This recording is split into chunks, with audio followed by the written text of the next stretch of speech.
I've decided this year's Thanksgiving table topic is how the deepest spot in our ocean, the Marianas Trench, was discovered accidentally in the 1800s by a bunch of guys with ropes in a bucket.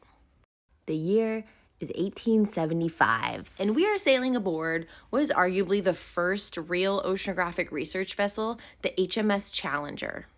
At this time, we knew next to nothing about the ocean compared to today's standards, and the British Royal Navy wanted to fix that. And so everything here in red details an observation made by Challenger. Challenger was at sea for about 4 years.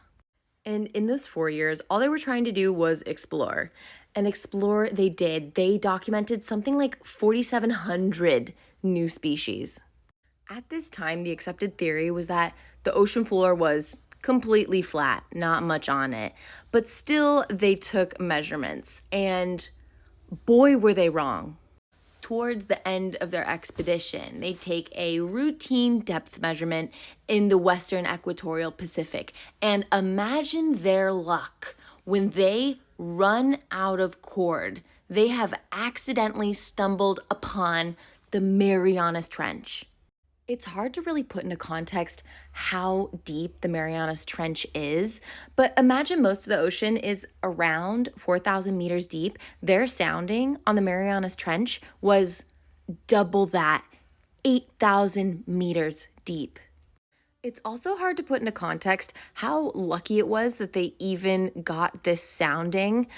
The Marianas Trench is big, but it's not that big. It's 43 miles across, and when you're going on a global oceanographic voyage, you could easily skip that. If the winds had been a little bit stronger that day, they could have skipped the trench altogether. But they did. They found it. Imagine their surprise. They had been at sea for years. They had taken hundreds of soundings that were nowhere close to this depth. Imagine how weird it would have been to let out 8,000 meters of rope. This was 60 years before sonar would even become widely used on ships. It wouldn't be until the 50s and then the 60s for a crewed submersible to make it down the Marianas Trench. And when they found the true deepest spot in the trench in our ocean, they named it after the Challenger expedition. Now, let me be clear. Although the Marianas Trench was discovered 250 years ago, there is still so much we don't know about this place. Being honest, it delights me knowing that the most alien place on our earth was discovered by some guys with a bucket and